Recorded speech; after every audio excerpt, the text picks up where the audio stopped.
জিল্লুর রহমান, জন্ম ৯ মার্চ ১৯২৯, মৃত্যু ২০ মার্চ ২০১৩, বাংলাদেশের সাবেক রাষ্ট্রপতি ও বাংলাদেশ আওয়ামী লীগের বিশিষ্ট রাজনীতিবিদ। ১৯৫২ সালের ভাষা আন্দোলন থেকে শুরু করে এ যাবৎ দেশের সব কয়টি আন্দোলনে তিনি গুরুত্বপূর্ণ ভূমিকা পালন করেন। তিনি মুক্তিযুদ্ধে সক্রিয় অংশগ্রহণ করেন। ২০০৯ সালে ১২ ফেব্রুয়ারি প্রধান বিচারপতি এম রুহুল আমিন তাকে বাংলাদেশের ১৯তম রাষ্ট্রপতি হিসেবে বঙ্গভবনে শপথ বাক্য পাঠ করান।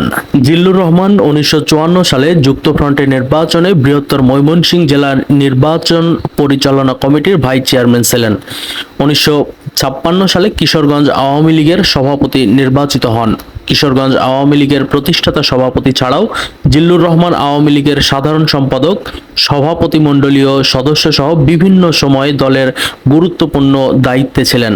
১৯৬২ সালে সামরিক শাসন বিরোধী আন্দোলন, ১৯৬৬ সালে ৬ দফা আন্দোলন, ১৯৬৯ সালের গণ অভ্যুত্থান সহ বিভিন্ন গণ আন্দোলনে সক্রিয় অংশগ্রহণ করেন। ১৯৭০ সালে তিনি পাকিস্তান জাতীয় পরিষদের সদস্য MNA নির্বাচিত হন। ১৯৭২ সালে জিল্লুর রহমান প্রথম আওয়ামী লীগের সাধারণ সম্পাদক নির্বাচিত হন। পরবর্তীতে তিনি আবারও ১৯৭৪, ১৯৯২ এবং ১৯৯৭ সালে বাংলাদেশ আওয়ামী লীগের সাধারণ সম্পাদক নির্বাচিত হন। ৭২ সালে তিনি গণপরিষদ সদস্য হিসেবে সংবিধান প্রণয়নে অংশ নেন। ১৯৭৩ সালে প্রথম জাতীয় সংসদ নির্বাচনে তিনি বাংলাদেশ আওয়ামী লীগের প্রার্থী হিসেবে তৎকালীন ময়মনসিংহ ৩২ আসন থেকে সংসদ সদস্য নির্বাচিত হন। ১৯৭৫ সালে বাংলাদেশের কৃষক শ্রমিক আওয়ামী লীগের পলিট ব্যুরো ও কেন্দ্রীয় কমিটির সদস্য নির্বাচিত হন। ১৯৮১ সালে তিনি আওয়ামী লীগের প্রেসিডিয়াম সদস্য হিসেবে দায়িত্ব পালন করেন। ৭ মে ১৯৮৬ সালে তৃতীয় ও ১২ জুন ১৯৯৬ সালের সপ্তম জাতীয় সংসদ নির্বাচনে তিনি বাংলাদেশ আওয়ামী লীগের প্রার্থী হিসেবে তৎকালীন কিশোরগঞ্জ ৭ আসন থেকে সংসদ সদস্য নির্বাচিত হন। সপ্তম জাতীয় সংসদ নির্বাচনে স্থানীয় সরকার, পল্লী উন্নয়ন ও সমবায় মন্ত্রণালয় LGRD এর মন্ত্রী হিসেবে দায়িত্ব পালন করেন।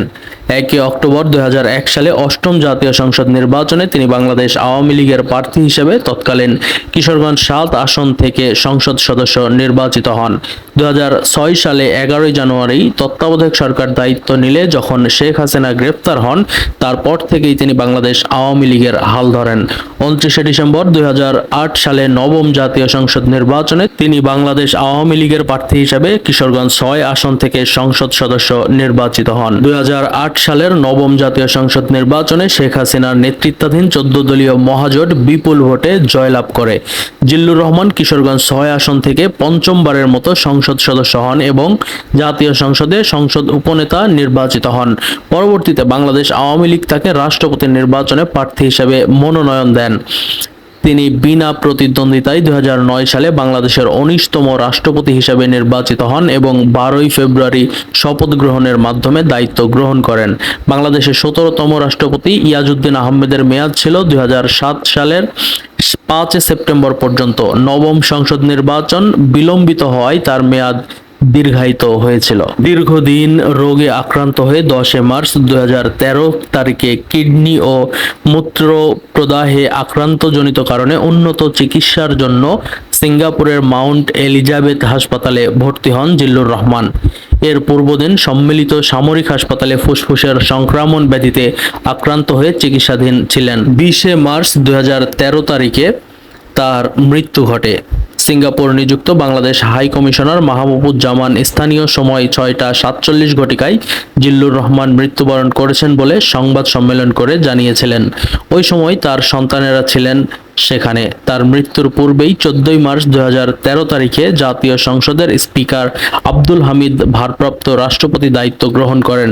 জিল্লুর রহমানের মৃত্যুতে বাংলাদেশে ৩ দিনের রাষ্ট্রীয় শোক পালন করা হয়। ২২ মার্চ নামাজে জানাজার পর বনানী কবরস্থানে তাকে দাফন করা হয় এবং এর মাধ্যমেই বাংলাদেশের একজন প্রবীণ রাজনীতিবিদের বর্ণাঢ্য রাজনৈতিক জীবনের ইতি ঘটে।